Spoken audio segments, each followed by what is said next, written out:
What is up? Relaxing intro. Bro, this is the best. Yeah, what's his name? I can't pronounce your name, I'm sorry. But yeah, I don't know how to say that name.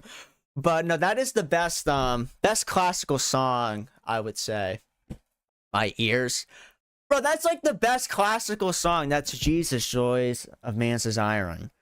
That's like the Evangelion rendition of the song. Covered by Fragrance 99. Bro, this guy, if you're like a YouTuber and you need copyright free like music, this guy's stuff's like incredible. He's been like carrying my whole career in the music department for like, I don't know how long now, like maybe like 3 years at this point. You know, shout out to him. Cut your hair. It does need to be cut. It's getting awfully long. At this point, it does need a trim. I actually got a trim in the summertime, believe it or not. That was just like in the bangs department. I don't know, I might get like a wolf cutter or something. But you know, what is up, everybody? How is everybody doing on this fine, what is today, Tuesday? On this fine Tuesday. Hope you're well. Recently, the Normal Boots video that I made about a year ago now, it was released in late January 2024. So it's about a year ago now. That video has recently got a second wind in the algorithm recently. So I figured today we would rewatch the video because there was a few like factual errors. I'd like a chance to, you know, correct that. And there's more I want to say because, you know, I do documentaries, right? And I feel like a part of that is like I kind of have to make it as neutral as possible. Because like, why are you going to watch a documentary? Like, I don't want to be watching somebody else's documentary and like hear their opinion. Like, it's supposed to be a documentary, right? Like, when I watch a documentary, that's what I want to hear. Is just like the information presented in a neutral and fair light. So that's how I treat my videos. I know some people do kind of like somewhat like video essays where they give their opinion. That's fine too, but that's just not like how I like to make my videos. So I figured, you know, we can go through the video, correct some things, share my opinion a bit more since, you know, this is a stream. I don't remember subscribing to this channel, but the Jesus song got me on board. Well, welcome. I'm glad you like the music. I'm a big fan of the Evangelion soundtrack, and I know that's not from Evangelion. It's a song from like a couple hundred years ago. But, you know, I do love that song. That is my favorite piece of classical music. I told Destiny that, actually. When I interviewed Destiny for this video, like, that was 3 years ago now. Think about it. 3 years ago, a young 18-year-old MichaelAlberto. I almost said Michelle. I called into Destiny to interview him about the JonTron debate. And we talked about this because Destiny, I think he's actually trained in classical music. So I was asking him like his favorite piece. And I told him that was mine. But yeah. Hello. Are you still friends with Destiny? I have not spoken to Destiny in a long time. But he still talks about me, believe it or not. Every couple of months, there's like a clip where like he like references me. So I've only spoken like 3 times, but I must have left an impact on him. I mean, like he still mentions me. Fucking like 3 years later. There's a clip of him talking to a commentary YouTuber who kind of sounds like me. He's like, you know, you kind of sound like MichaelAlberto. So I must have left an impact on him. You know, he's comparing like my voice to other people's voices in his head. So, you know, it's the MichaelAlberto effect, the Miguel Alberto effect. But yeah, if you enjoy this stream, there's 2 ways you can donate. If you looked at the pinned comment in the live chat, there's a Streamlabs. You donate through there. That's great. It's greatly appreciated. That is the preferred way to donate. But I know if you're on mobile, it's easier to donate through the built-in YouTube. That's also, I'm very grateful if you want to donate through there. If you enjoy the content, if you enjoy this stream, or you just want to throw some money my way because you've enjoyed the previous content I've made, I appreciate it. Who is Normal Boots? You're about to find out! Well, I gotta refocus the camera. That's what sucks about like having an autofocus camera. Just sometimes goes in this like weird. Come on. Yeah, that time it worked. All right. I'm surprised you're not live streaming. In 5 to 10 years, X will be the everything app. Real and true. Real and true. But yeah, let's get into this. Let's get into this. You know, there's no reason to drag this out forever. So let me set everything up real quick. Is the audio good? I've set up the microphone a little bit differently. But yeah. Let me just make sure. Yeah, I think everything's ready. Be sure to share the stream if you're on X, the everything app. There's somebody, I was going through the comments today. It's kind of funny that the Normal Boots intro music is a is a game over sound effect. That's kind of, you know, kind of funny. Do you recognize that iconic intro? While it's actually just a game over sound from a Famicom game, real. You've probably heard. It's like a Japanese, like it's not even like an American game. It's like specifically Famicom. Heard it from watching creators a part of Normal Boots, which was a content portal and group. Nowadays, it's mainly just a... I don't know if this is just me. I mean, this video has like almost 600,000 views now. I always hate my narration. I think I'm just too self-conscious though. Forgotten brand that many popular gaming YouTubers used to be a part of. It's been closed and reopened and rehauled to a shell of what it once was. I think so. At the end of this video, I say something like the Normal Boots website still exists. I don't think it exists anymore. I think they finally closed it down. Let me go check actually. Let's do a quick... I should have checked this before the stream.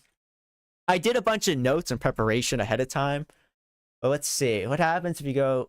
Yeah, no, the Normal Boots website. Yeah, it's if you go to it now, it's just like it brings you to like a GoDaddy. Like normalboots.com is unavailable. So it's not even a website anymore. When I made this video like a year ago, it was still sort of a website. You could buy... I think you could buy like t-shirts on it, but it doesn't even exist anymore. Alright, glad we got that out of the way. Normal Boots was created by now popular content creators JonTron and PeanutButterGamer in late 2010. When it was created, they were basically nobodies. The reason for its existence was to have a website to host their content and collect advertisement revenue. But if you watch the videos on our site, we get revenue, which we can then use to make better videos for you. See, it's all about you. And also to start and host a community of gamers. Okay, I don't think I explained it in this video actually, but the way YouTube, or maybe I do explain it in a second, and like we're about to just repeat it, but back in the day, it was much harder to get into the YouTube AdSense program. Actually, recently, YouTube has made it even easier, believe it or not, to get into the AdSense program. So there's like 2 layers to it now. So there's like, you can make money if like they'll enable you for monetization through super chats, through donations. But then I think you have to have like 500 subs for that and a certain amount of watch time on your channel.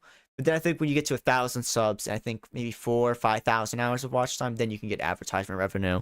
So it's much easier now than it was back then. It was like fucking impossible. So, you know, back then you could actually make video content. Crazy to think, right? Back in the day, you could make video content and not be on YouTube. You know, you can't do that anymore. If you make video content, like long form video, you're basically stuck on YouTube. I mean, I guess you could use Rumble. Does anybody does anybody actually go to fucking Rumble? Does anybody actually go to Rumble to find like new videos to watch? The only time I go on Rumble is because like somebody I follow on X who's banned from like everything else is on Rumble. Yeah, Rumble is over. What's up, A Wonderful Galaxy? How you doing? Yeah, Rumble it's just... I mean, it has a lot of investor money. It's been around for like a decade. I'm assuming it'll continue to exist, but it's not like... It's a website you go to when you have nowhere else to go. Like, that's the only reason you'd go to Rumble.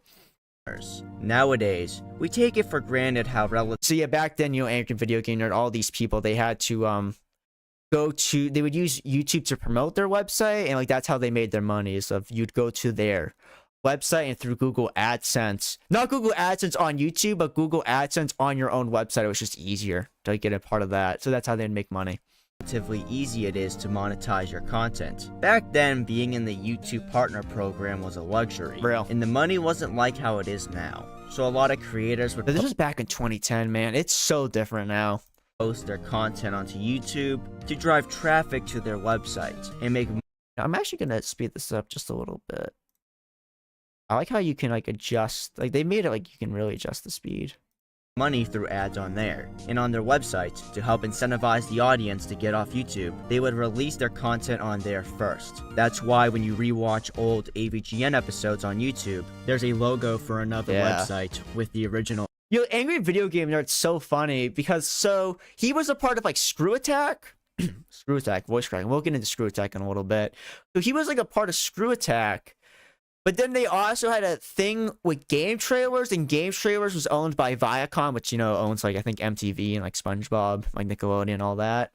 So it's kind of funny. So because he couldn't make money off of, like, YouTube, if I understand it correctly, he formed a thing with Screw Attack, and Screw Attack had a thing with Game Trailers, which was owned by Viacom. So, like, that's, like, how I think the money, I think that's how it worked. I was researching this yesterday. I think that's kind of how it worked. Air dates. John and PBG met, at least with them, while working at Screw Attack. Okay, so this was actually a mistake that somebody, a lot of people in the comments actually pointed out, which, you know, that's why we're here. I'm here to take this L.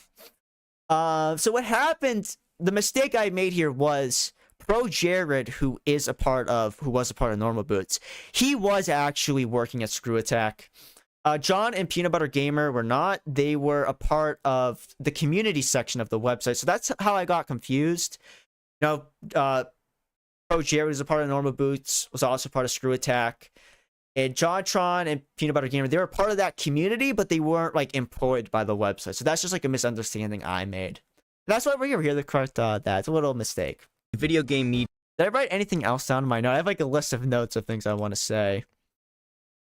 Yeah, I think that's about it. Apparently, so Gerard was also part of the community, but I think he was also promoted by the official staff at one point, but he also wasn't, like, a part of it, so. Yeah, remember Spoonie? He was a part of Channel Awesome, right? But that's a whole nother media company. And they left to start Normal Boots. So the craziest thing I learned recently was the Dark Side Phil was actually going to be a part of Channel Awesome, right? That guy with the glasses. But he screwed it up because he made an offensive joke. That's like one of the craziest things I learned. It's like, bro, imagine like an alternate universe where there's fucking nostalgia critic videos with Dark Side Phil. I wish I lived in that. I wish we lived in that timeline. The name is a parody of how RPG video games label items. The early days of the website saw the addition of some now forgotten creators, such as Cold Morning and Underbelly. Cold Morning only ever passed 500 subscribers on YouTube.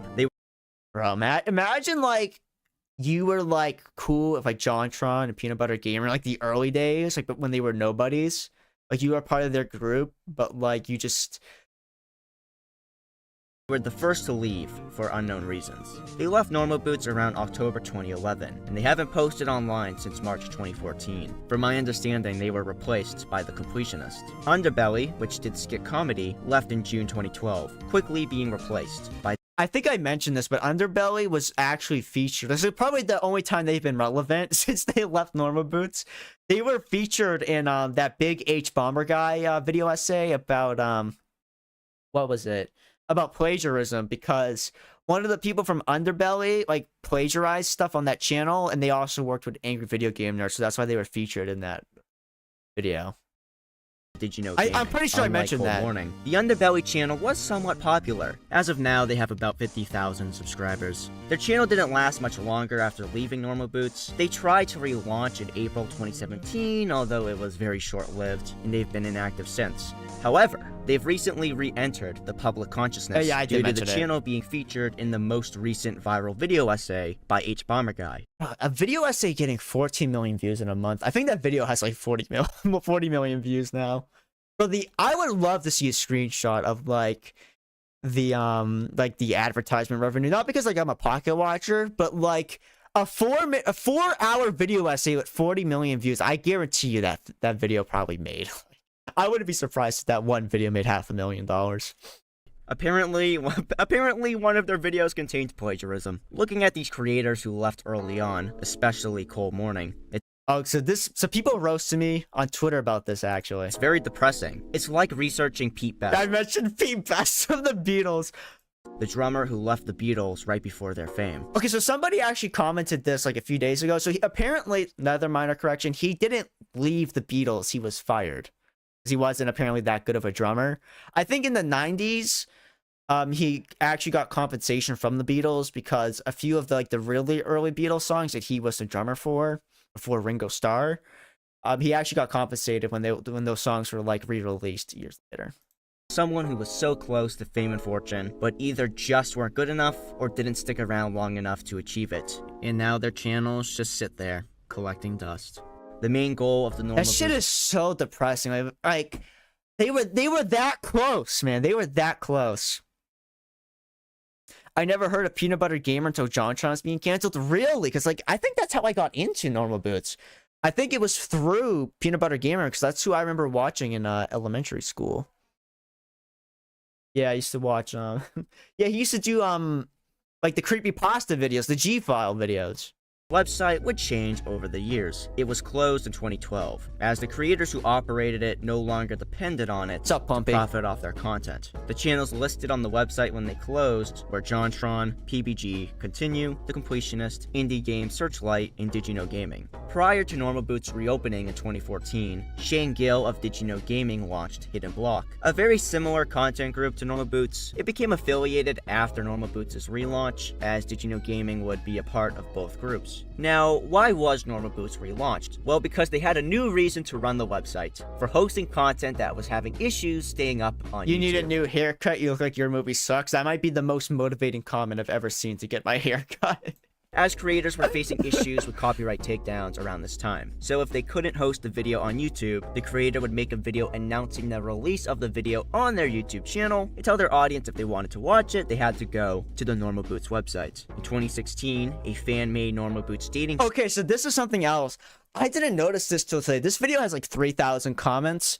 As much as I'd love to read all your comments, like I would love to read everybody who's ever like engaged with my content.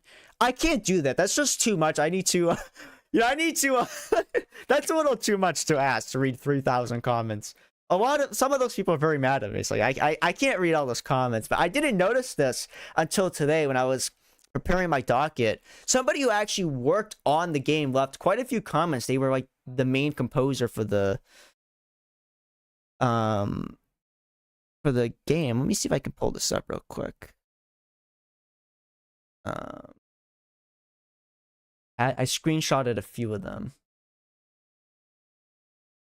Yeah, here they are.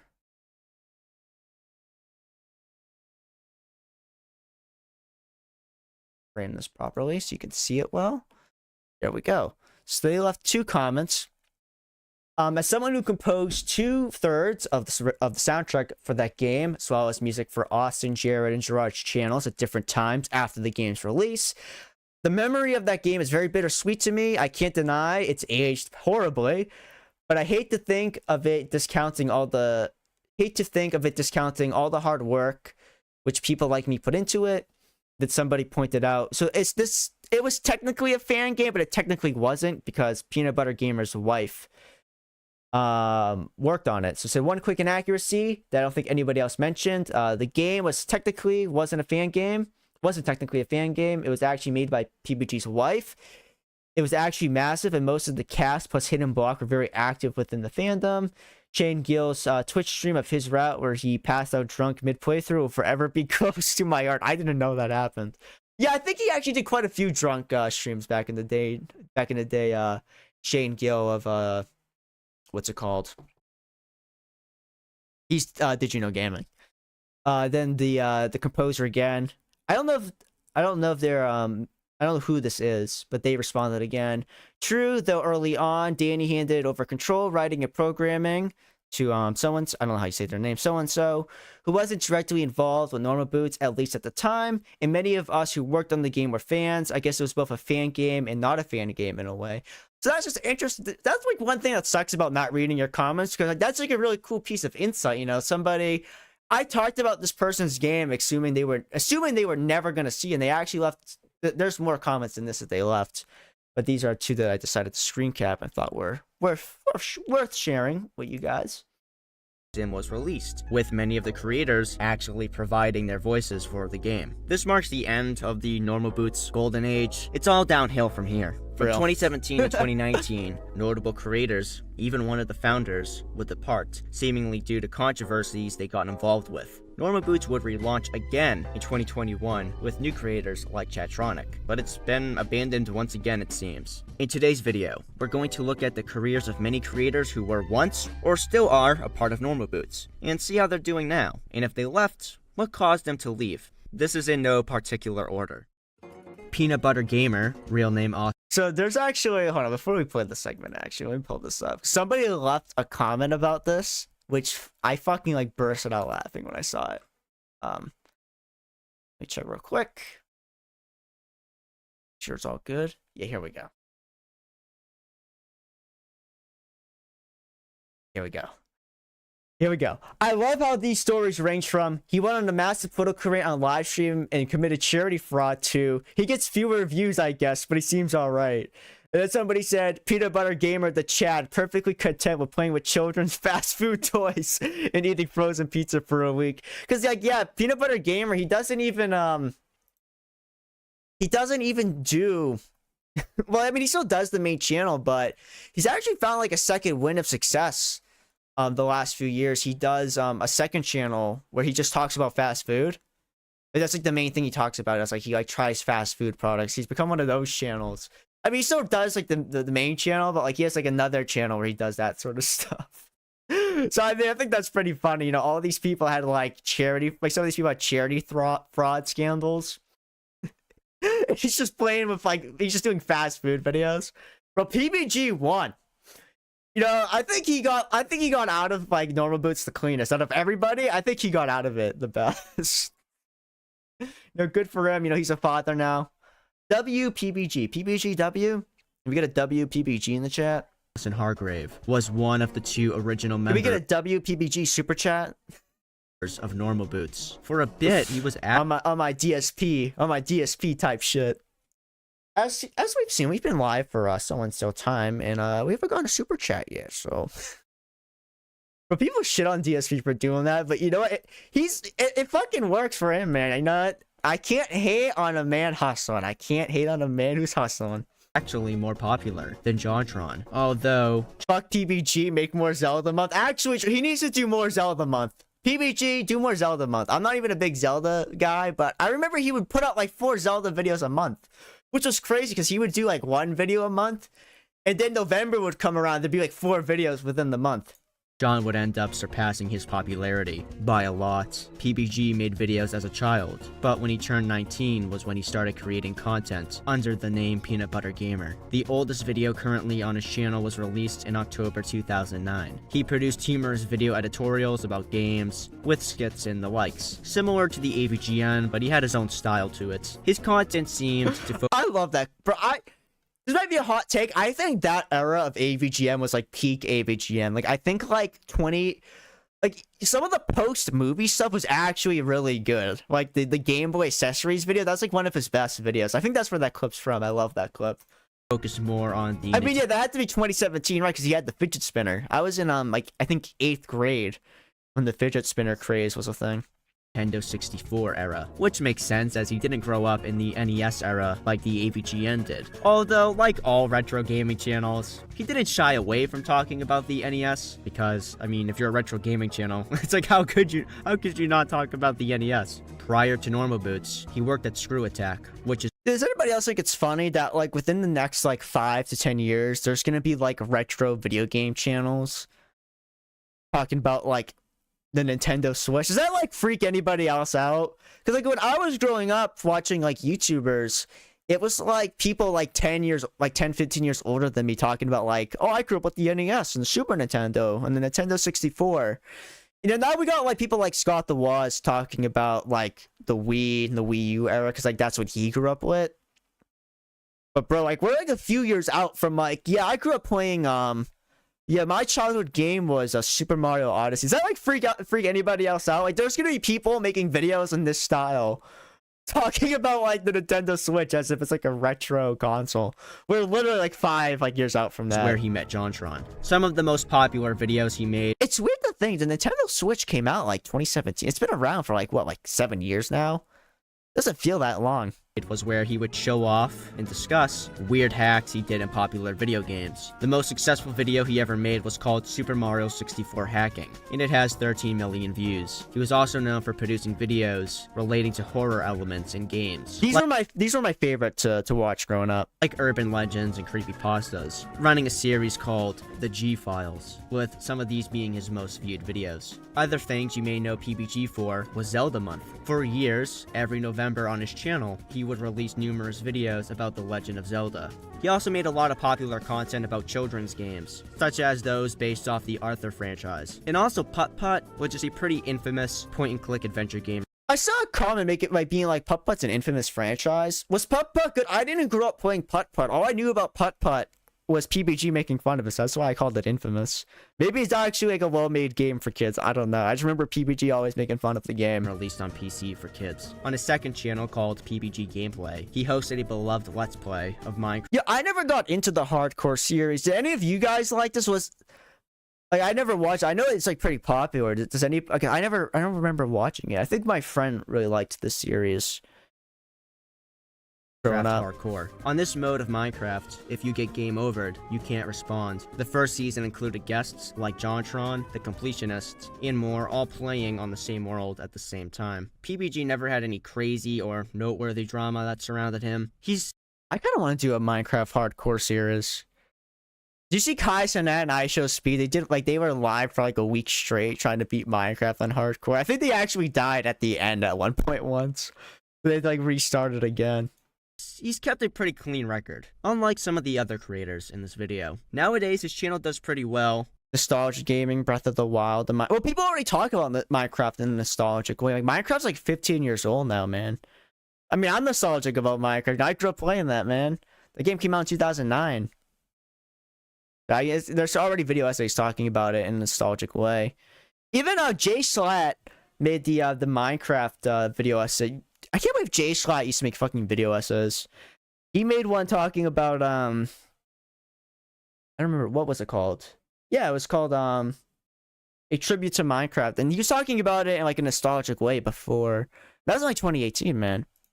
Although it's nowhere near the powerhouse it once was, it isn't common for him to crack 1 million views. Switch has been around longer than I've been out of school, no joke. Yeah, real, no, it's been around, like, I've only been out of school for, like, I think I graduated 2021, so like 3 years ago. It's been like the Switch came out, I think, when I was in my freshman year or 8th grade. He's on a video anymore. As of me writing this, he is still a part of whatever remains of normal. I remember when the Switch trailer dropped and it was showing like NBA 2K running on it. Did NBA 2K even come to the Switch, or is that just like a mock-up that they used for the trailer? Boots, and he just became a father. So congratulations to him.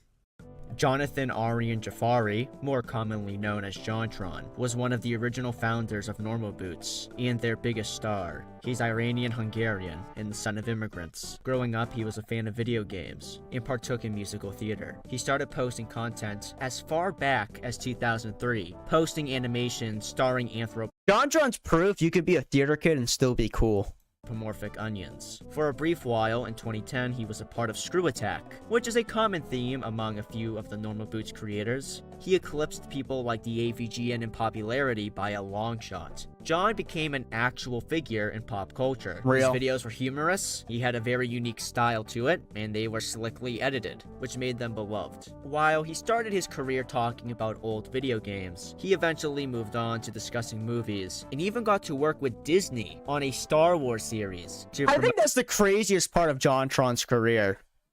He worked with fucking Disney of all corporations. Promote The Force Awakens. Although nowadays, most people probably don't even know him as a retro game reviewer or as a film critic. They all likely know him as the Flex Tape Guy. A video of John mocking the commercials of— Isn't that funny to think? Like, we all, like, I know JonTron because he talked about fucking bad Super Nintendo games for years, and talking about bad movies, but like he's most famous for making fun of fucking Flex Tape. He made fun of Flex Tape, so he was so good at making fun of Flex Tape, he basically accidentally made them even more popular. JonTron's the only reason I know what Flex Tape is. Like, that's so funny to think. Like, he introduced he did so much free advertising for them, it's crazy. He was so good at making fun of their product. FlexTape hired him to make a sequel with Phil Swift to promote FlexTape even more. The product has obtained over 70 million views, and with the sequel that got almost 30 million. John's other videos still get millions upon millions of views even to this day. He was the most popular normal boots creator back then, and even today, nobody even comes close to his popularity that was a part of that brand. We're getting too far ahead of ourselves though. Prior to JonTron, he had a series called The Tales of Super John, where he joked about topics like communism. Prepare for a new age of Super John and possibly communism. To say the least, I was proud of my revolutionary decree and decided to move on to greater things. The JonTron channel started in I think what those old videos prove is like some people are like he just mysteriously became like right wing. I think he was always kind of right wing. I mean, I think he said he voted for Obama, but I think a lot of like kind of centrists and maybe even some right leaning types back in that time period voted for Obama. Obama was popular back then. 2010 with a 2-part review of Daikatana. But yeah, no, I think that clip kind of proves he was always kind of a little right wing in some ways. For Nintendo 64. His career would really take off. Because some people are like, oh, he only became right wing because he started browsing like Poll or something. But it's like, no, I think he was always kind of right wing in a way. After his video about Dino City reached, at the very least, we know he was anti-communism at the very least. The front page of Reddit in 2011. This video is also how Egoraptor, real name Aaron Hansen, discovered him.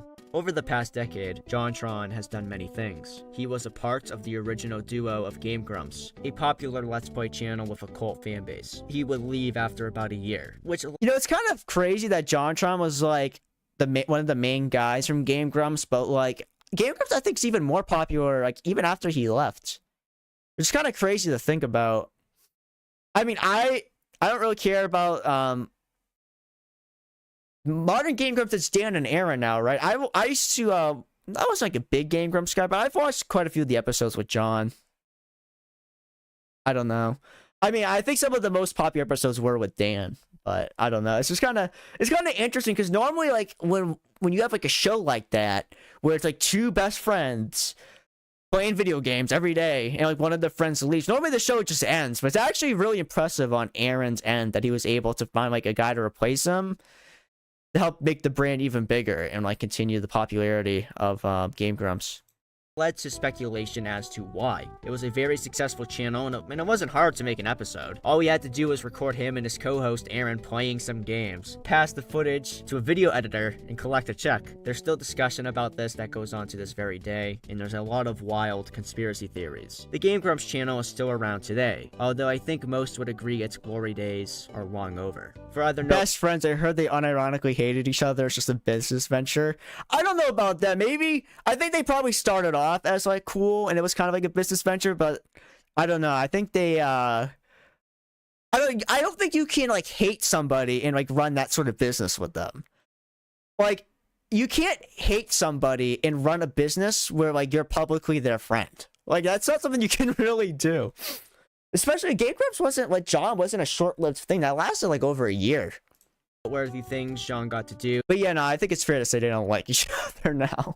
I think that's totally fair to say they don't like each other now. Did a series on Star Wars in partnership with Disney. While John's videos have always been of a higher quality, due to Disney being involved, these videos have a pretty insane production value. Although some fans aren't... Yeah, look at this set, man. I can't believe he got to do this, bro. It's so weird in hindsight looking back at this. The happiest with them, at least with the... I think the only reason Disney funded this was because they wanted to promote The Force Awakens.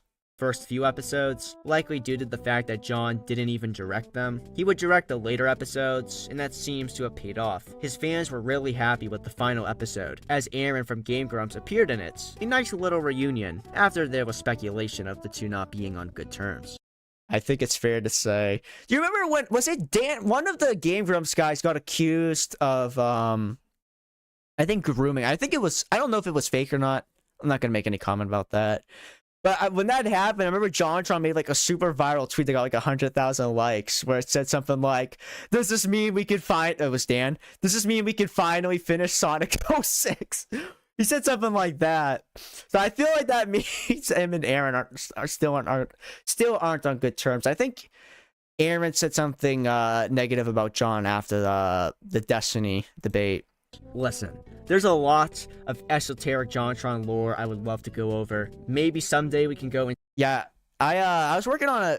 If you're like an old school Alberto head, Albroni, you would know about the JonTron documentary that I never finished. This video, the JonTron video, basically became this video because when I interviewed Destiny, I interviewed him under the context of it was for a JonTron documentary, and I never finished it. I think I made like an hour of it, but I never finished it. And I basically made the Normal Boots video, like the JonTron documentary. People are like, when people kind of like shit on me. They're like, "When's the JonTron video finally dropping?" Well, it kind of became this video. This video, but or anyone who saw the Destiny interview. But yeah, so that's what the JonTron documentary became this video essentially. But yeah, no, there's like a lot of like really interesting things that he said. Oh, all right. There's like a lot of interesting things that he's said over the years. Kind of I was getting at earlier because he was always kind of political. Like I found like a few moments like in like his normal videos where there's like a random joke at the expense of like games journalists, or I think there's one about feminists. There was some tweets. He had a beef with Neil Cesarica of Lemon Demon at one point, which is really, I don't know why. I don't know why, but they had a beef at one point. The Ethan Ralph documentary. I don't even know where I would begin for making an Ethan Ralph documentary. There's so much, man. If I were to make that, it would have to be like a Genio Samuel, like 50 part. Every part is like 12 out, like an hour long. Into great detail about it all, but John is only one of the many people. It would never end. Like I would have to like, if I were to do that, I would have. If I were to make a complete Ethan Ralph docuseries, I would have to basically make it every day for the rest of my life.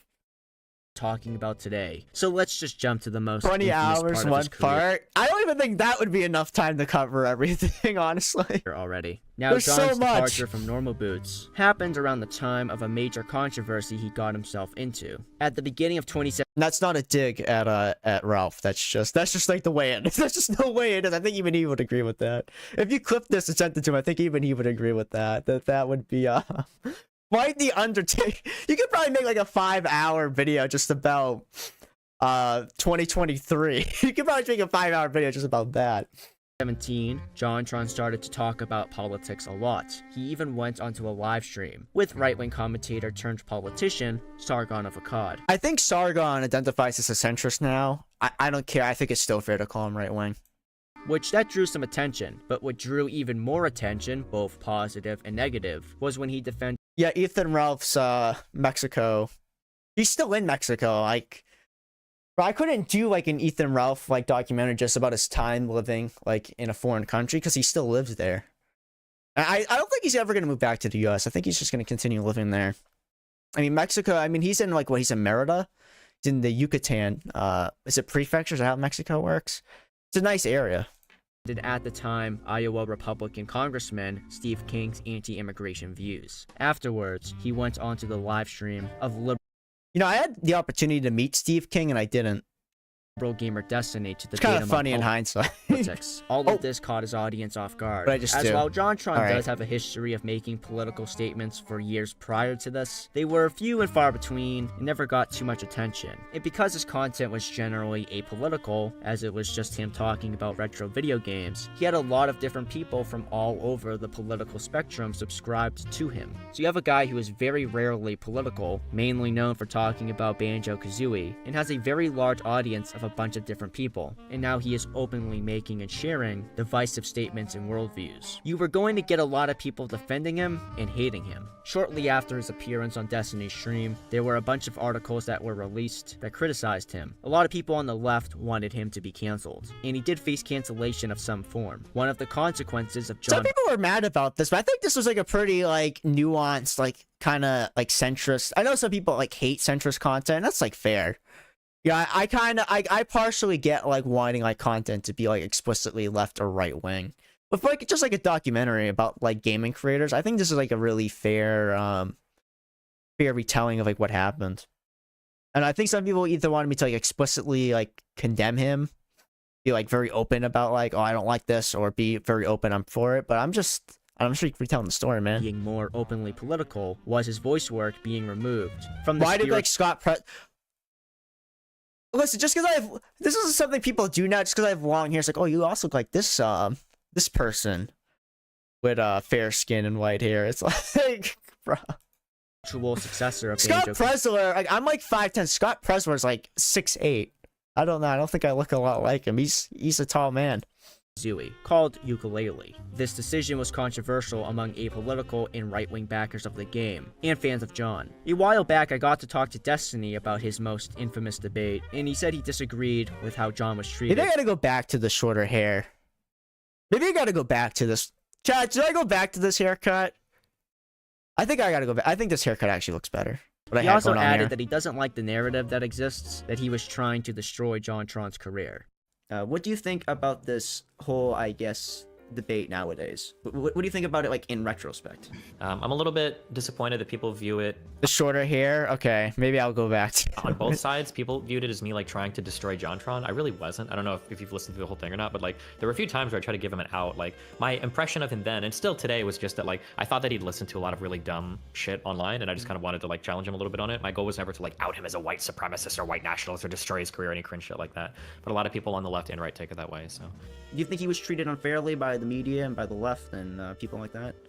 I mean, I would say yes. You know, I admitted some really funny context. If you never saw the original stream, my parents interrupted me in the middle of the stream.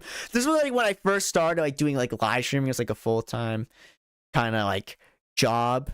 I guess it technically was my job for like all of 2022, but this was like at the very beginning of this. And at the time, so people think my parents were fighting. They actually weren't fighting. So what happened was the first floor was being renovated, and they had one of their friends, and like since the first floor was being renovated, like the floor was being redone, like they couldn't be on the first floor, so they were upstairs. You know, my family is Italian and Hispanic, and so you know people are just, people are just loud. And so they weren't fighting; they're just talking. But like you know, if you come from like a household like that, you know like how it is. People just like to people are loud, and so yeah. So I didn't mention that, but I think that's like probably the most noteworthy part of this whole interview was like my parents interrupting me. I had to leave the stream and tell them to be quiet. But I think everybody is. But I think that the media and the cancel culture and all that shit is like ultra hardcore cringe and everything. John would step down from Normal Boots sometime after. While he was no longer an active member, he was still, and from my understanding even to this day, considered an honorary founder. He had not been kicked out due to his statements. Him and Gerard from the Completionist claimed the timing was coincidental, as John had already been shifting away from video game content. This seems to actually be true and not trying to save face. In fact, the last JonTron video that used the Normal Boots intro was in the Skateboard Kid from May 2016. All the other videos he posted after, in 2016, didn't feature it. They just showed his intro. And some videos even prior to the Skateboard Kid didn't even have yeah, that's another good point that WeWick pointed out. Let me mod WeWick, actually. I don't think I have any moderators in the chat. You get to be managing moderator, WeWick. But yeah, no, so one of my biggest interviews I did was actually in the recent June the King documentary about Mr. Medicare. The only reason I landed that interview was because Medicare, I guess, was watching my interview with Destiny. He thought it was so funny that my parents interrupted me because it was kind of like a shit show for an interview, but I think that's what made it fun. I mean, the interview has like, I think like 200,000 views on YouTube, like the full thing. So I think that's why people kind of like it. So like, that's why, same with the interview with Medicare, it was kind of like a shit show, but that's why it was fun. You know, most interviews are kind of dry, but then you just have like me. I'm just like, I'm like unorganized. Like I have like a rough list of things I want to ask. Like my parents are interrupting me and shit. You know, it's just fun. That's more like memorable of an interview. Yeah, remember that Destiny interview where the interviewer's parent interrupted him? Remember that? That's fun. Like that's memorable. Like that's the things people remember. People in the comments are like, bro, that was you in that interview? It's like, I remember that interview. I didn't know that was you until you played that clip. Yeah. Normal Boots logo. The brand was already becoming less prevalent on John's channel months before the controversy. Come on, Gerard refocus. Khalil, more commonly known as the Completionist. So I made 2 Gerard videos. I made like one standard documentary on the main channel, which you can watch. It's actually been getting a little boost in views because this video is getting a huge boost in views. I also have one on my second channel, Unwell Miguel. I made like a comment response. That video got a lot of hate. Yeah, Mom, I'm interviewing super serious political commentator Destiny. Super serious, by the way. Super serious. We should totally take everything he says very seriously and not just as entertainment. I think I gotta view every like political streamer, honestly. I think if you take political streamers seriously, I think you're just being kind of silly. I think the only way you can take political streamers is as if it's just like entertainment. Like that's like the only way you could ever, I feel like, engage with like any sort of political content online. I don't know, it's just like it's all so unserious.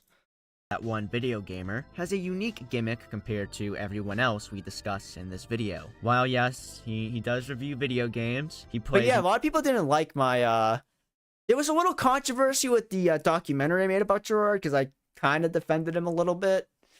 But there was a lot of people mad with the comment response where I was like, no, like, I'm going to defend him on a few things. And here's the thing, Gerard, he messed up. So I would recommend watching the second channel video, the first channel video and the second channel video. But basically, so the way the organization was set up, the Open Hand Foundation, so it was, from my understanding, if I remember correctly, I'm doing this off the cuff. So, you know, just keep that in mind as I go through all of this. I'd recommend watching the videos because like that's like all like researched and written and all that. So Open Hand Foundation, which is the overall foundation. So Gerard's Indie Land, which was like his thing, was connected to the Open Hand Foundation, which is something his parents had been running since for a while. Like I think they started doing the golf tournaments when Gerard was only 15 years old. So I think what happened was they made the Open Hand Foundation as like, all right, Gerard comes from like a Christian Catholic family. A lot of Catholic people, like they do a lot of charity work, right? Very good thing to do. It's I think they decided to have one foundation that they could attach all the family's charity stuff to. And there was like a lot of issues behind the scenes with regarding the money. There was false promises were made about where the money was going. My main issue with how it was covered is mainly just how it was covered because Carl Jost and Some Ordinary Gamers, they put out videos with like Gerard's picture with the words like thief and fraud. Maybe you could have a semantic debate over the word fraud. He is not a thief. That is just like completely untrue. You can criticize him all you want. I think it was completely mishandled. I think the best point you could make is even though he donated all the money, like it was all donated, inflation, like the currency was devalued because it sat there for so long. I think that's a great point, a great criticism to make. But I think calling him a thief, that's just not like accurate. It's not like the money was stolen and he bought like a nice sports car with it. It's not something like that. It's I think there was probably behind the scenes issues with the family with like how the money should be donated. There was like all of these promises like where it was going. It was probably something like that. I'd recommend you watch the videos. Some people were mad at me for saying that, for giving him kind of a more charitable view. I think to be clear, some people I think assume like I think some people think I'm like trying to like super defend him. I'm not. I'm just trying to say, like, okay, he did something that's wrong, but I think some of this characterization of what he did isn't the most accurate. I don't know. Maybe that's a hot take. Some people are making fun of him when he came back to doing charity work, but when he came back to doing charity work, it was through Twitch's built-in system, so he wasn't touching any of that money. So I think trying to use that, I think he's just trying to right a wrong, and some people are still trying to shit on him for that. The completionist stole my lunch money. People were mad for telling the truth around the situation. While, yeah, I mean, I'm just trying to give him a fair shake. You know, he did something. It's worth criticizing, but you don't have to also like insinuate he's a thief and like he was using that money to like illegally buy things. Like that never happened. It was all in the bank account. It was just sitting there because I don't know if you watch the interview he gave with Carl Jost, there's kind of like this implication that there was like fighting within the family with how it should have been handled. And it seems like they were fighting about that for a while. So if you're going to do charity work as a YouTuber, do not make your own foundation. Do it through Gerard seemingly like corrected his mistake and he started doing his charity streams through Twitch, so the money just goes directly to the charity. Or I think it goes to Twitch to the charity. So like Gerard's not involved in it at all. He does the stream, his viewers give the money goes to the charity. He's not the middleman. If you're doing charity work as a YouTuber, don't be the middleman. That's the lesson learned from Gerard. But yeah. Discusses them. What makes him stand out is his dedication to Gerard has a 100% history of lying, and both Muda and Carl said in their videos that they didn't think he's... Well, they put thief in the thumbnail. Like, that's like the main issue. Like, even if they didn't say in the video, like, even if they said in the video, like, oh, he's not a thief. But it still says it in the thumbnail. Which one was it? Carl, Jost, Muda, Completionist. I think it was a Carl Jost video.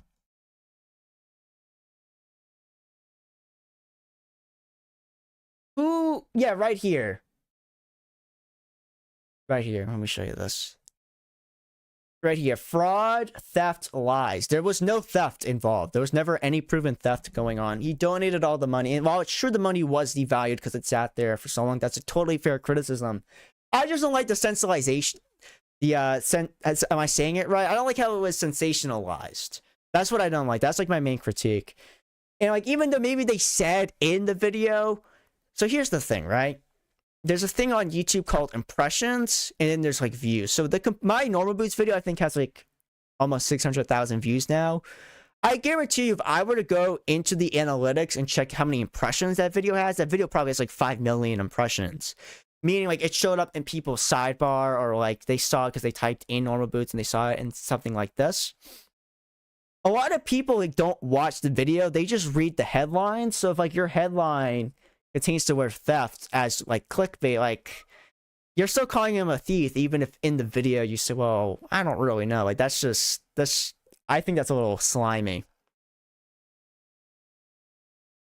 No, he did, like, I'm not saying, like, he did say false statements in the streams. Well, whether that was, like, whether he was actually, like, trying to lie, like, he knew it wasn't going there, or if, like, it was, like, a miscommunication or something, that's totally fair to criticize him on. No, he said the money's going here, and it didn't go there. That's totally fine to criticize. That's a false statement. Whether or not it was an intentional lie or not, I don't know.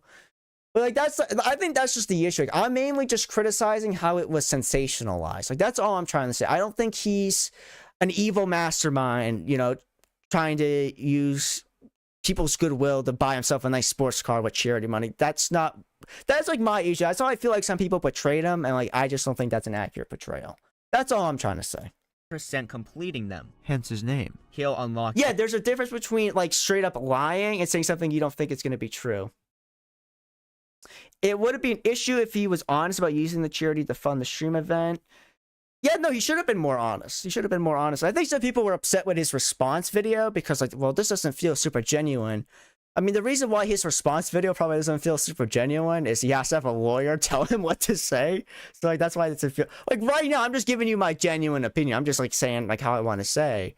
Like, if you're in the situation where you're in, like, a high-pressure environment and you have, like, a lawyer trying to, like, get you out of, like, a situation, like, of course it's not going to come across as genuine. He's trying to cover his ass legally and also, like, try to get the public on his side.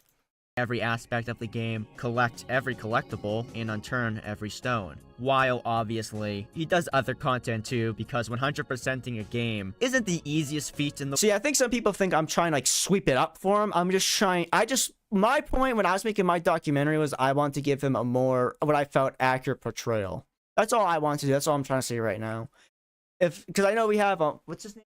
We have Axe in the chat criticizing him. That's totally fine to criticize him. I'd be mad too if I donated to him like 10 years ago and it took 10 years for the donation to go through, and because of that, because of inflation, the money was devalued. That's totally fair. 100% fair. I just don't think he's like a thief. I think implying like other things like that. Like that was like my issue. That's like my main issue. The world, it takes a while, but that's what he's best known for. You know, he started like, doing this. You're saying in chat, like, it's totally fair to think he's a scumbag. That's totally fair. If I donate to him, I'd probably be mad too. Like, honestly, I probably would be. But, you know, like, I just think Carl and Mudahar could have handled the situation with more respect. And I think, if I remember correctly, in my completionist video, I go over how Dexerto published a false article that they then retracted about him. So, like, it wasn't even just him. It was other, like, reporting that I've had issues with, too.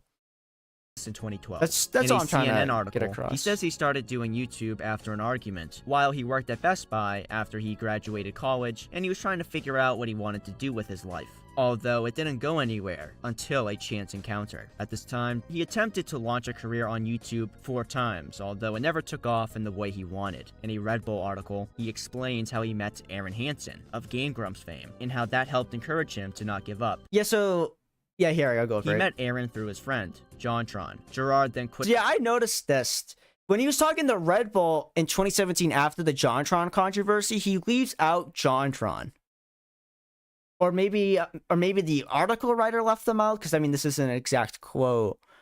But yeah, it's like, it's through a mutual friend. That was after the JonTron controversy. But let's go. How that helped encourage him to not give up. He met. But when it's later down the line, when it doesn't really matter that much, then JonTron's mentioned. Aaron through his friend, JonTron. Gerard then quit his job at Best Buy and spent 2 months creating the first video, which John and Aaron shared. Oh, there's something else I want to see. I'll come back to it. There's something I want to point out about JonTron. JonTron won in the end. I think, here's the thing, all right? He lost that debate, but what's really interesting is like how I think the Overton window has shifted, like, in his favor, because... No, we'll do this segment right now. Where is it? Let me pull this up. About to have a Paul Town tier segment on the stream. All right. Okay, so here's what I'm gonna do. We're gonna draw kind of like a political compass, right? But not exactly. So think of the x-axis right here. This is like the time frame. So like right here, this is like 2016. Right here, this is like present day. And like the y-axis, I think this is the x-axis, this is the y-axis. And this is like, you know, right wing, like left wing. Like this looks like the Overton window. So when he said this was like, he had that debate, I think, in early 2017. So it was like right around when Trump became president. So the Overton window is, I'd say, kind of right here, right? So he got a lot of criticism, but also Trump had just won. So like the cancellation wasn't that bad. He didn't get to be in ukulele anymore. That's about it. Now, I think if he said that same exact statements like 2 years later, Overton window's down here. Like he got like a lot of shit. He disappeared for a little bit. He came back and made the biggest video of his career, right? But you know, as like the time has gone on, especially with Trump's second campaign, if you noticed, the stances on immigration changed. You know, Trump wasn't just like, oh, we gotta build a wall. Now he's talking about things like mass deportation. He's talking about things like that now. And even Kamala Harris actually changed her immigration viewpoints, which actually made a lot of like more far left people upset because she did like a 180. Here's an article from CNN right here. Oh, that real quick. There we go. Harris to move to the center on border wall. Recent TV ads highlight her as a border state prosecutor who aggressively targeted criminal cartels and drug smugglers, as well as her support for the toughest border security bill in history. Yeah, so she used to be very anti-immigration, or not, she'd be very pro-immigration, right? But now it's like she wants a border wall. Like, imagine telling somebody 2016, the 2024 Democratic candidate was going to be pro-border wall. Like, when Trump was originally for the border wall in 2016, a lot of people were, like, against that. People made fun of that. But now it's, like, in order to, like, win an election, like, you have to, like, have, like, some sort of anti-immigration, like, viewpoint. Like, you have to be somewhat of, like, a pro-border wall person. And, you know, like, Trump's rhetoric became, I don't want to use the word extreme, but it changed, right? It changed. So it's kind of weird because now it feels like the Overton window is kind of more like on the right wing side of things. Like he kind of got away with it. Like he kind of got off kind of easy because the Overton window was kind of on his side because of like the recent Trump victory. But then like when he was talking about like I don't even want to say because how like YouTube's rules work. But when he was making other political statements in like 2020, like around here, he was getting like really heavily shat on for them. But now it's like what he said in the debate, like, I mean, if he said that now, I don't think anybody would care at all. Like, I think maybe people would be slightly like the video game guy saying that, but like now it's just like, you know, Elon Musk, the like richest person in the world, is like saying things similar to like what he was saying in his debate with Destiny a while back. So I think that's like what's interesting. I think that's like the really interesting thing. Yeah, the JonTron Destiny debate. It's kind of how like things he said, where even though they seemed like kind of like out of pocket for even for that time, like now it's just like it feels like totally different now. It feels like most people wouldn't bat an eye. Then a YouTube career could That's the JonTron thing. That's my little political analysis of the Overton window.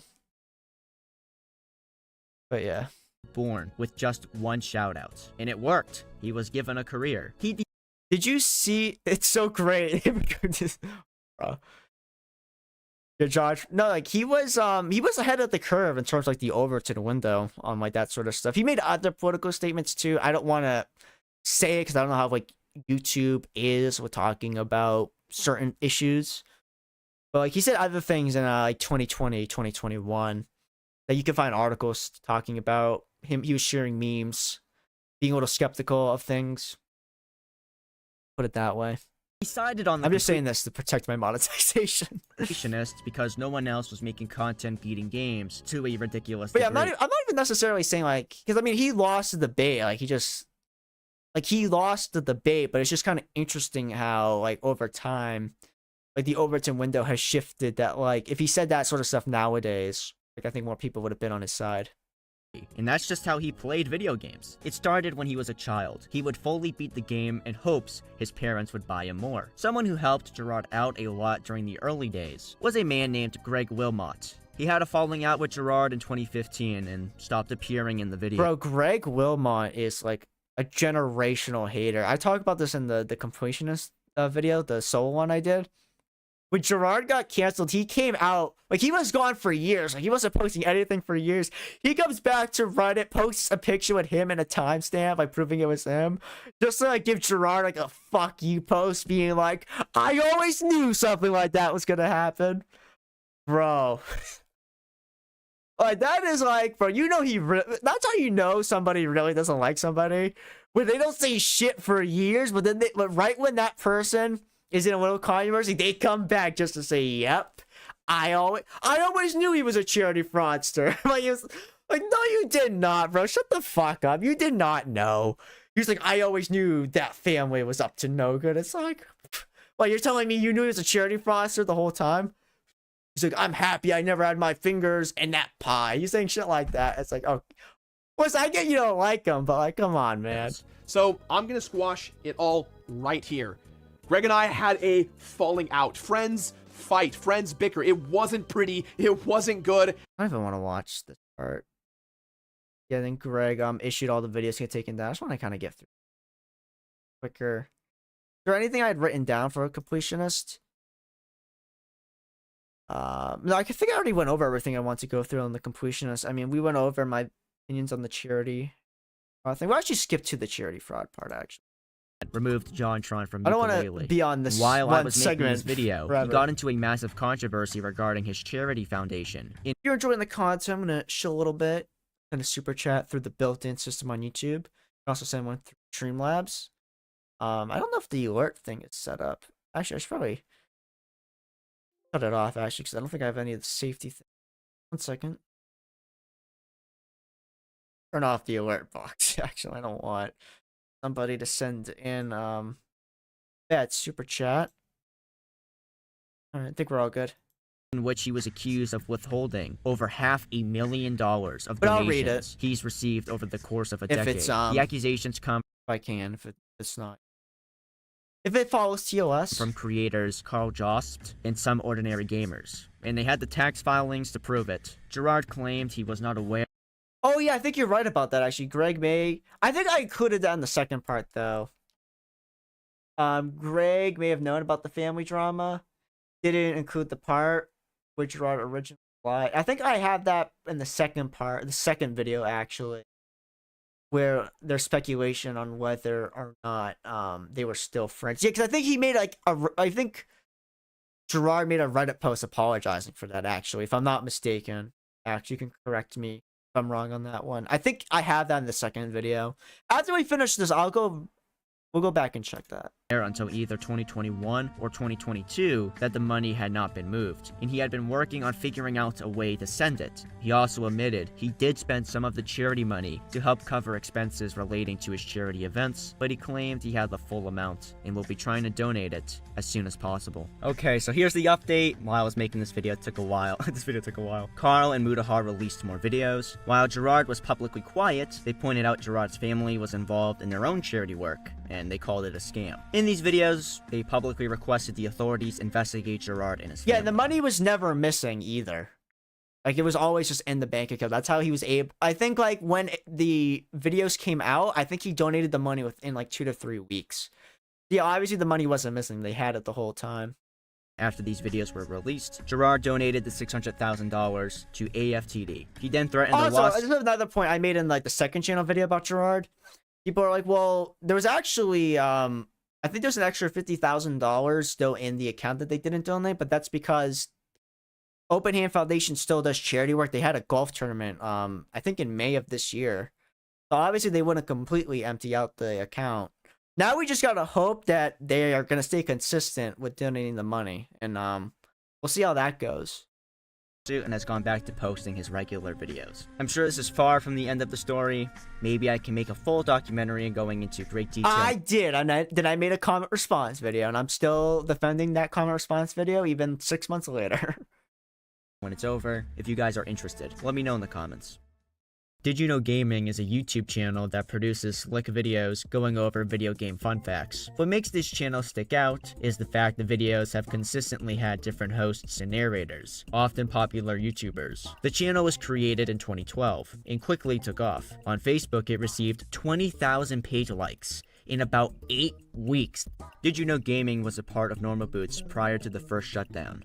They've been featured in the mainstream media, such as the Huffington Post. The creator of DidYouKnowGaming is Shane Gill, and the channel has... Somebody mentioned he had a drunk stream earlier. I think there's actually a clip from when he was doing a drunk stream. Had a pretty consistent popularity for over the decade it's existed. Like PBG, the channel isn't as popular as it used to be back a decade ago, but it still has a sizable audience. As of recently, their second channel has had some success uploading hour-long videos discussing video game facts. Okay, so some people, I'm probably about to say in a second, a lot of people are mad about this in the comments because I call DidYouKnowGaming a content farm. And I stand by that, by the way. I mean, like, what, like, this is just like, this is literally just you farming the algorithm, because think about this. You're making like a 2 to 3 hour video. I think it's just a compilation of their previous videos. And it's stuff somebody puts on when they fall asleep.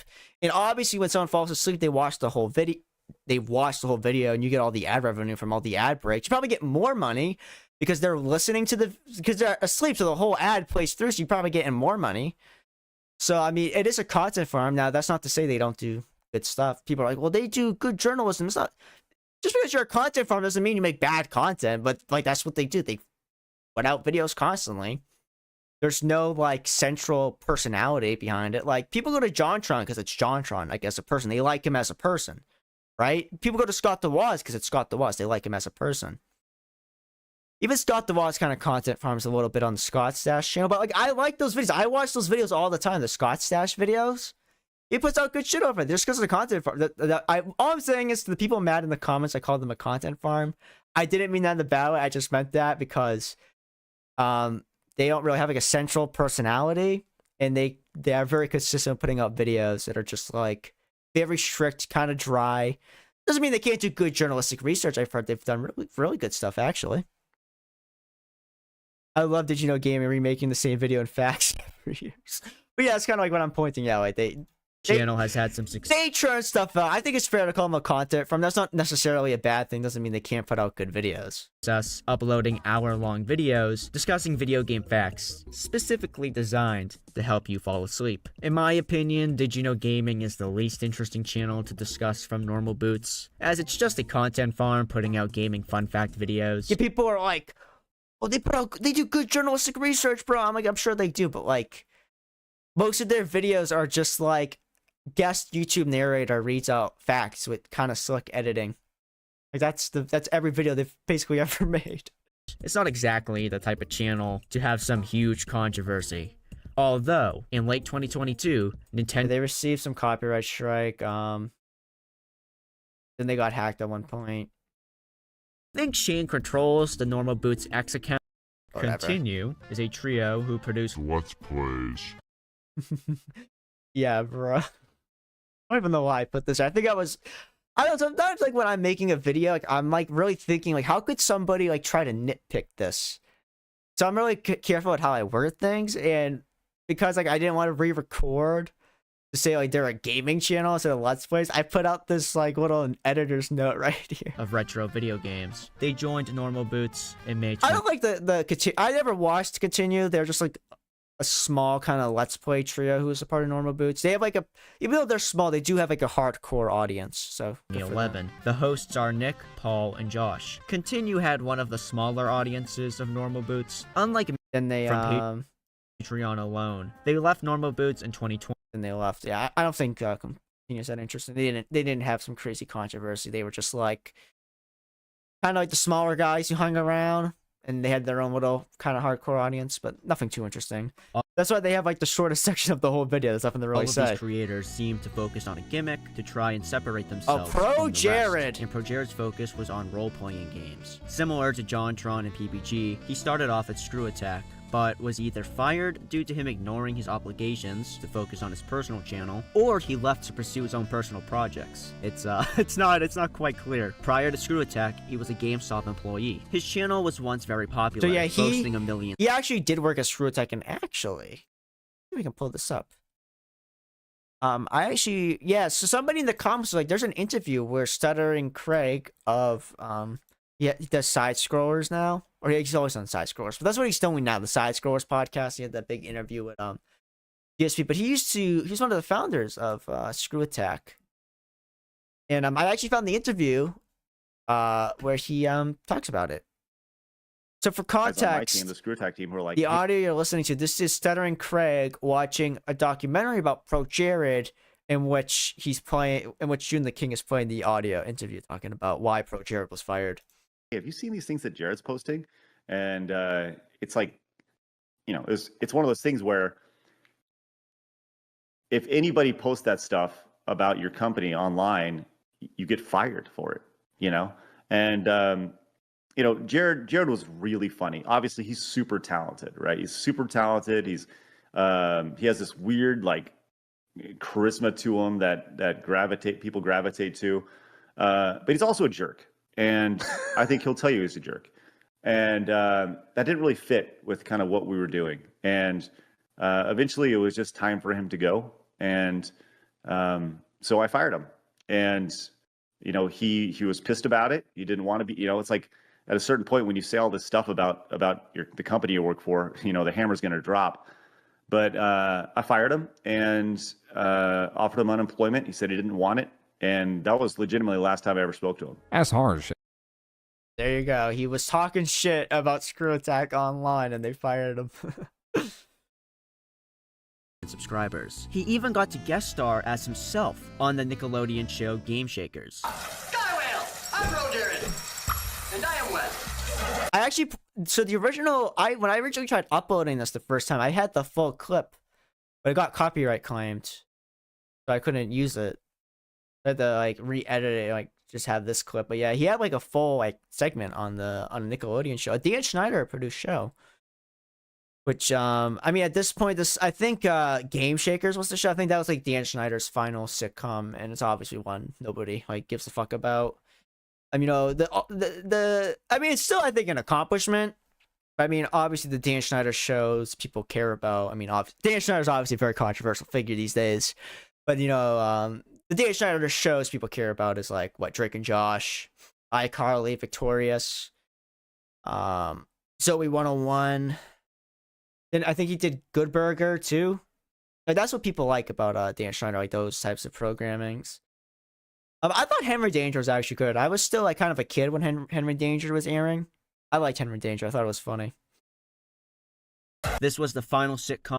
It was the final sitcom, but yeah, that might be a hot take. That Henry Danger was a good show. Dan Schneider made for the network, as it was poorly received in both ratings and reviews. Now, he used to have 1 million subs, but now he only has 800,000. So how did this happen? Well, Moocow says it's okay. ProJared would end up facing one of the biggest online cancellations ever. Bro, this shit was crazy. Bro, if you weren't around when this happened, like I was like, I remember when this broke in the morning, and I think I was like 15 at the time, maybe 16, and we were in homeroom in high school. I think it was like my sophomore or junior year. But we were like talking about this. No, I think it was my sophomore year. But we were like, bro, are you seeing all this shit with ProJared? But people who didn't even know who the fuck ProJared were talking about this, because it was like fucking crazy. It's like he publicly announced his divorce with his wife and then blocked her. Like, that's crazy. Then all the allegations came out afterwards. 8th, 2019, ProJared posted a statement announcing his divorce, letting people know that rumors may be going around, and that he hopes he and his somebody pointed out, remember in the comments, like, is that Have a Nice Life? Yeah, that is Have a Nice Life. wife could exit Mario 64 MIDI, I believe. their marriage with style and grace. About half an hour later, his now ex-wife would tweet out, "I recently learned my husband ProJared has been Holly Conrad behind my back for months, and I can't see a statement because he blocked me." He faced a bunch of other allegations around this time, such as abuse and sexting with underage fans. One allegation his now ex-wife defended him on was that his size was small. This was fucking crazy. When I was like researching this video, I'm like, no way she actually like said this in the middle of the controversy. But no, she did defend his size. They're good for her, I guess. With her claiming it was actually big. You want to know why YouTube doesn't show the exact sub count on channels anymore? It was because around this time, live streams showcasing creators like ProJared and James Charles. Yeah, the James Charles shit that happened like 5 days later. But cancel culture in 2019 was fucking whack. It was crazy. Like, somebody could just like say something about like a YouTuber, and like it's just like you just lose hundreds of thousands of subs. It was crazy.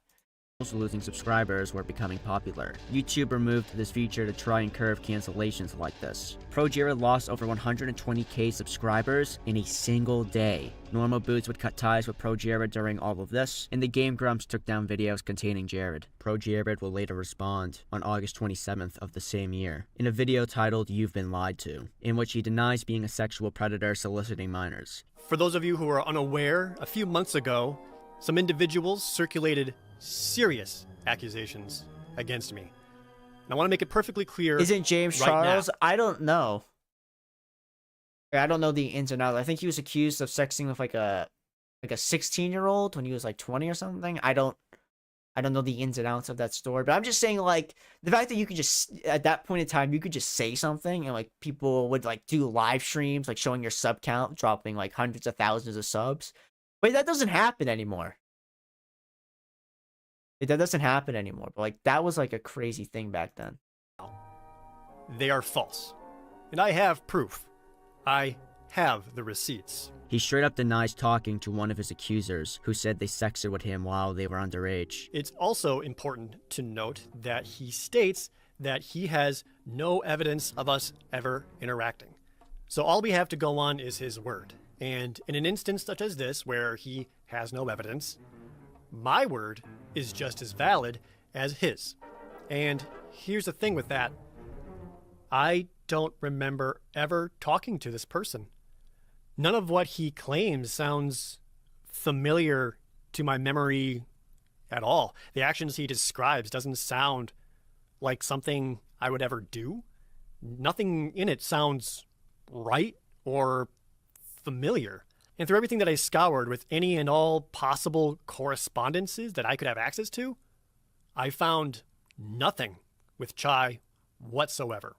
with his other accuser, he proves they lied to him, as they had claimed to be 18 when they were not. This is important because their whole narrative relied on the belief that Jared knew they were minors while they had sexual conversations. Every single part of Charlie's allegations against me hinges on the belief that I didn't know their age and or didn't ask. They even argued that I should have known their age because they used the phrase, "I am a baby," as if this somehow denotes how old they generally are, even though it's used in a context of shyness or feeling intimidated. And I did ask their age, and they lied. They also clearly knew then that they were doing something they know they shouldn't, and is doing something they know I'm not okay with. They had full access to the entire conversation and omitted to all of you that they lied to me, deceiving all of you. They knew about this from the get-go, which is why on Twitter they immediately began to backpedal on their claims. Jared also claimed he never sent them nudes. By the way, Charlie also would have seen that in our entire conversation, I never sent them a dick pic. So all these beliefs that Jared sent nudes to minors is factually untrue. While this is still very inappropriate, the narrative originally pushed was inaccurate, and ProJared's response was met with a lot of praise, receiving millions of views, and now many cite him as a content creator, falsely accused. Even PewDiePie covered his video, citing ProJared's situation for why he stopped making episodes of his series Pew Thank News, you, which was Twinkle. an internet drama and news show PewDiePie used to run. There was allegations, but there was yet to be no evidence. The internet lost their mind over this ProJared thing. The internet gets so worked up over these things. Not everyone, but most, I think majority of people don't think for themselves. They just go with the popular trend or whatever everyone else is thinking. Be like, oh, this person is bad, and this person is bad. Oh, we need to do something about this. And then, oh, actually, oh, they didn't. You know, Pew News was my favorite PewDiePie series. I'm gonna be honest with you. That was, I think, some of the best content he made. But I totally get why he stopped making it. I totally understand why. Yeah, I get it. It's, yeah, I think he realized, like, especially with ProJared, where he's like, this is kind of like fucked in a way. It's like, you know, a lot of internet drama stuff can be like kind of fun, like silly to talk about, but like, I don't know, man. Like some of like the way a lot of internet drama like has worked in the last 5 years, it's like it's all like sex scandal. You know, it's not like before internet drama was like just people talking shit just because it was funny. Like that's all it was. Like, oh, so-and-so said my video sucked. Well, you know, we're going to have a debate now on a stream. You know, PPP pointed this out. There's like an old like debate stream between Review Tech USA and Keemstar. And like the argument was over like fucking nothing. But PPP's like, you know, it's kind of like wholesome in a way. I mean, I don't think he used that word specifically, but he's like, you know, nowadays every internet argument's about whether or not somebody's like a creep or something. Back then, it was just about fucking nothing. It was just supposed to be entertainment. Do anything bad at all. Oh, okay. It's like all these ideas are like diseases that are just spread, and I don't like it. And it's part of the reason why I stopped doing Pew News, because I hate playing it into all this drama that it doesn't mean anything. It's a waste of time. I don't want to spend my life caring about these things. Trust me, I'm doing you a favor by not doing Pew News. He was After the actually right. controversy, ProJared received support for his videos. He even had some of his normal gaming reviews crack almost 1 million views. Although as of So there's something I forgot to include in here. We'll do it when we're over. now his channel seems to be on hiatus, with a fraction of the viewer base it once had. Despite no longer being a part of Normal Boots, he still collaborates with Normal Boots and Hidden Block creators. I found a VOD archive from August 2023, where he streamed with PeanutButterGamer and Space Hamster from Hidden Block. And when the Completionist story broke, Jared publicly defended Gerard, before deleting his tweet as it was clear he didn't research the topic at all. Although this shows there seemed... And you know, Gerard shat on ProJared in the interview when it came out. It's kind of makes you feel bad for Jared, man. You know, he was like, he didn't know anything about like the situation, but he was just like, you know what? That's my old friend. I was canceled too. I'm just gonna defend them. Like even though Jared was like completely wrong, but like, you know, so his heart was kinda in the right place, you could say. to be no bad blood between Jared and the Normal Boots creators at the time, as he came out. No, Felix does have a good. I like PewDiePie. I still got a few of his hoodies from back in the day. Does he still sell merch? Because, bro, I loved. He used to have like the Million Club. I have the 70 Million Club merch and the 90 Million Club merch. Bro. And those hoodies have held up. I've had those hoodies for like 5-6 years now, and I still wear them. Like The pink hoodie faded a little bit, but like they still look good. They're not falling apart. You know, he made some good merch. That shit was built to last. In defense of someone when he didn't even know the facts of what was going on. And Feels like a lot of merchandise isn't built to last, like YouTuber merch, but that shit has lasted me years, man. true dedication there. Show 'em? Chadtronic is the biggest outlier. Hold on, before I show my PewDiePie merch, I was you wanna know why? I think it's in the hamper actually, because I wore one to sleep last night. I wore the 70 million club merch to sleep.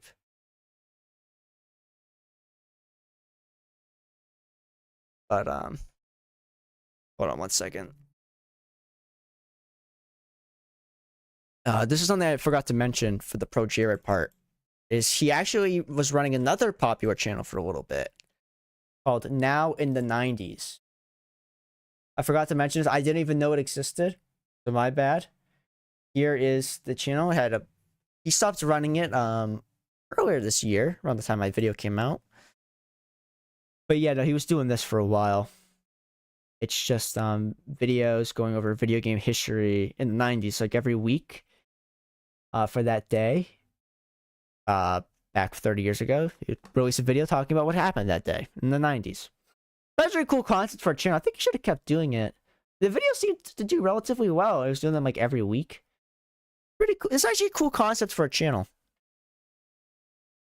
And now we have Chadtronic. Chadtronic was one I used to watch a lot with my back on. I don't really talk to them that much anymore, unfortunately. You know, as people get older, you grow apart.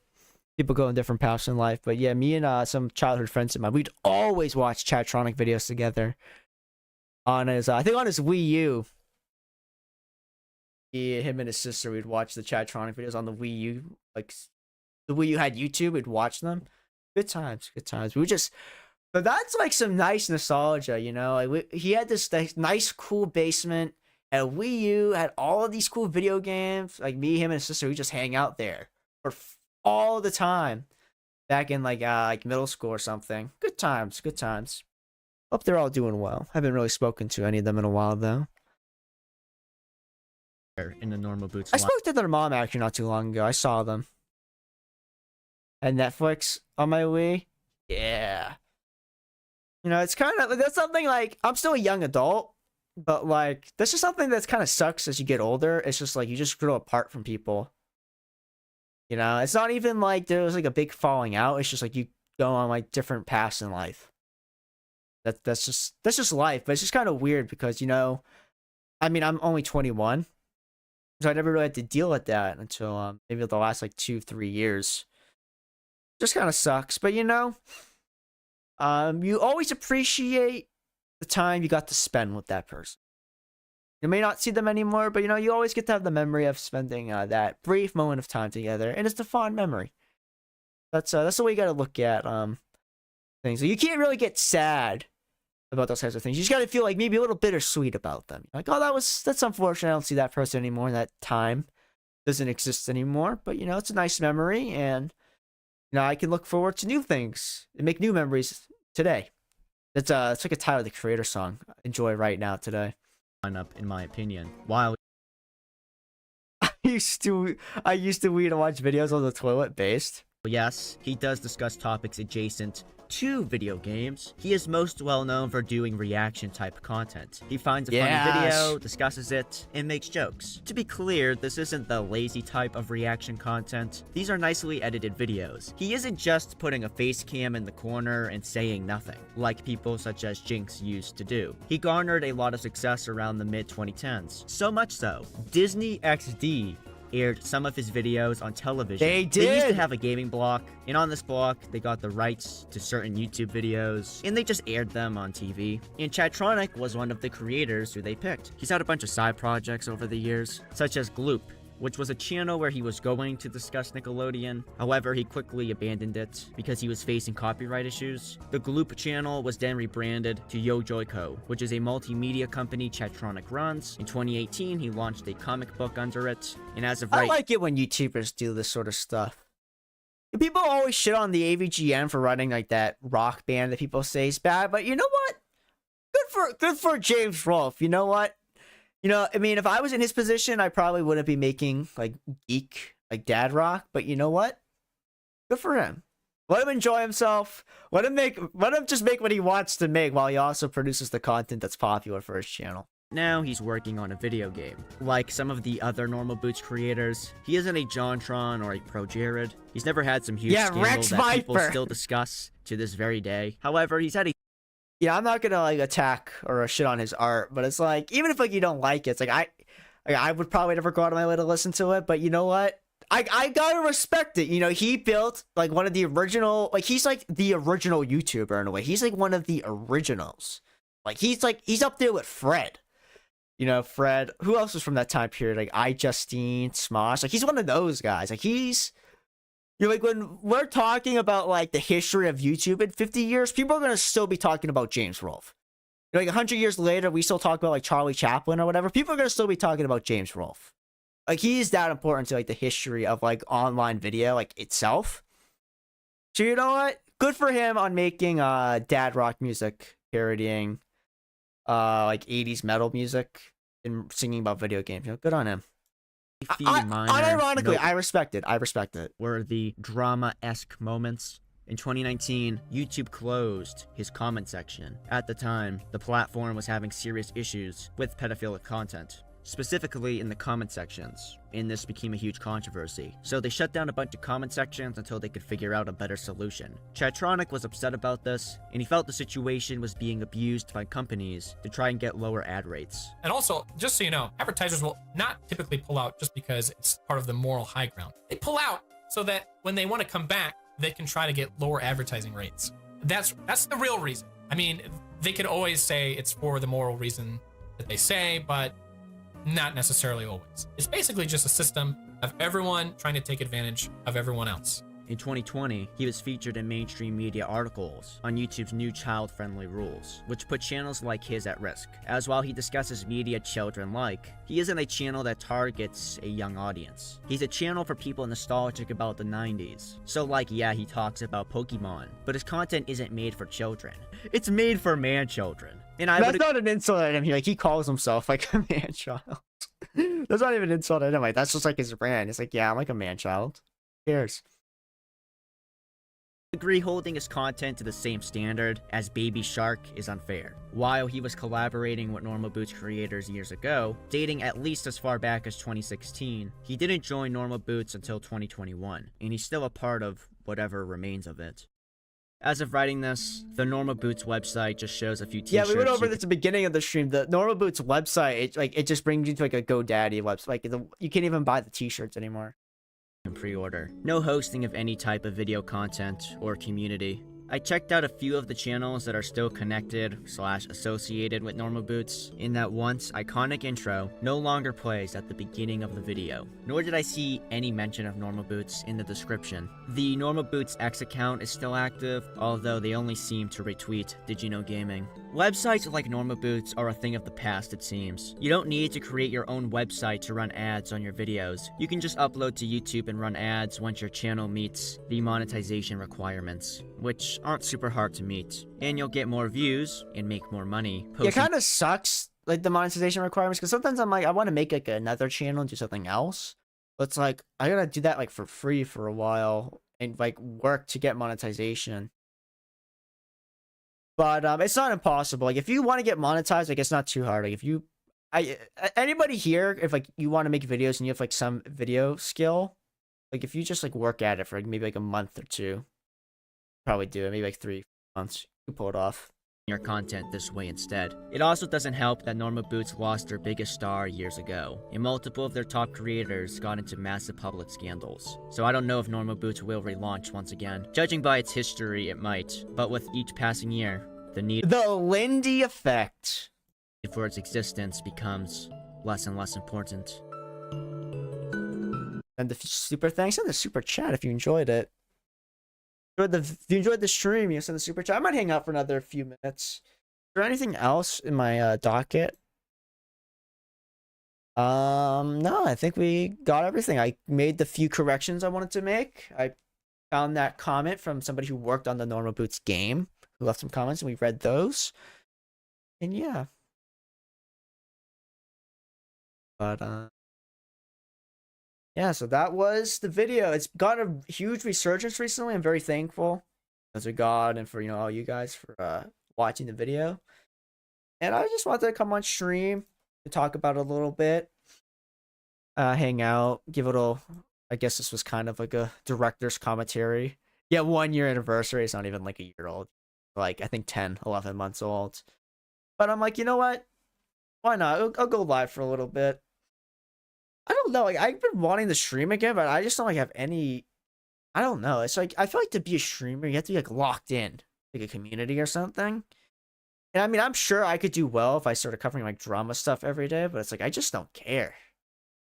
I just don't care. And I just, I still do stuff. I just finished this huge editing commission. It took like 2 weeks, I think. But, so yeah, I finally finished that. So that's out of my life. I don't have to think about that anymore. So I'm like, you know what? I was going to take a few days off, but I was like, you know what? This video is doing well again. I'm like, I need to, do something. I was thinking of making like a second, like normal boots video, but I'm like, what would I even talk about? Somebody in my comments suggested Screw Attack. I'm like, I'll just go live. I'll just talk for like an hour or two. We've been live for almost 2 hours now. I don't want from the video. I don't like sharing my my revenue, but I'll say it was a fair amount. I would say it was a nice amount. But yeah, let me I don't know what to do now. We went over the video. What's on? Somebody sent me something on Discord. Let me see. Ralph tweeted something on the stream.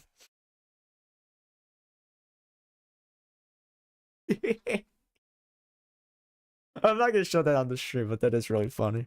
Thanks for sending it to whoever sent that to me. Thank you. That is pretty. Doesn't fit the vibe of the stream, but that is funny.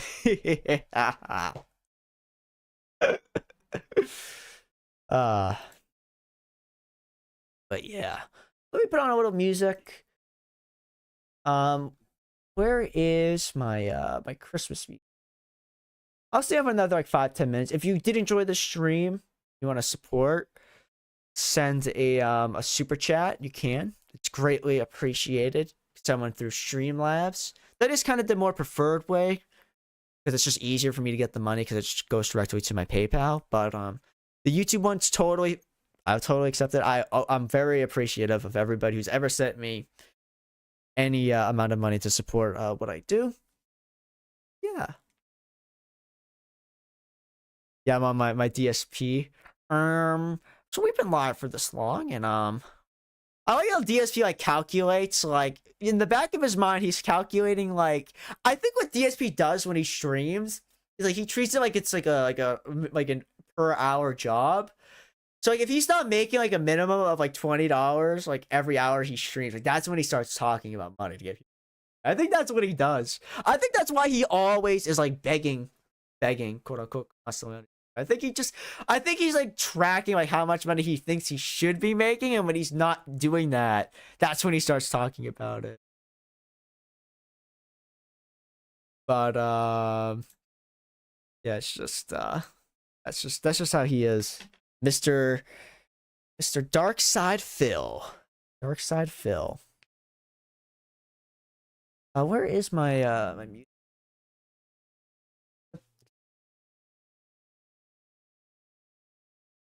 Darkside Phil. I would love to do a stream. That would be so funny. I kind of want to do one with Review Tech USA too. I think that would be interesting. I'd like to talk to him because like he's like, bro, he's deleted his main channel. I don't know why. I do not get it at all. Why Review Tech deleted his channel? It's not even like he's done with YouTube. He deleted like he could have sold it. You could have probably sold that for like at least a few $1,000s. Like really, you're gonna delete it? I feel kind of bad for him. I think. I don't know. I don't get him. I feel bad. But I don't know. I'd be interested in talking to him at some point. Review Tech USA, yeah. Review Tech USA. Let me just play a little music, then I think we'll get out of here. But yeah, that was the little director's commentary. We'll let this play out. And if you want to say super chat, you can. If not, it is what it is. I appreciate everybody for sticking around. I had a lot of fun, actually. I don't know. I didn't like streaming for the longest time. And I've been enjoying it, actually. The last few I've done, I've actually really enjoyed myself. But it's just my issues. I just don't know what to stream. I mean, this one was kind of obvious. The video's doing well. All right, I'll stream it, talk about the video, I'll make a few corrections, do a little director's commentary. But it's like, people expect me to do drama streams. I totally get why, but it's like, I'm just not interested in like, any modern YouTube drama. It's just not interesting. I don't like the way these certain, like, how everybody's like in like a group. I just don't like how that works. It's just cringe. I have no idea, Dylan. No idea. Did Review Tech USA ever do a stream at Kino Casino? I don't think he did. What is Casino up to? I saw the casino had some big controversy. I'm confused. Something involving Vegas. I don't know.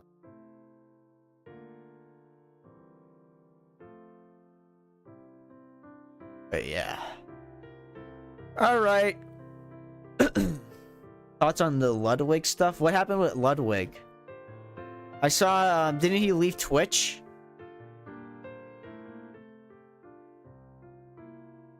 Look at SO Shag. I'm sure he has all of the details about that on there.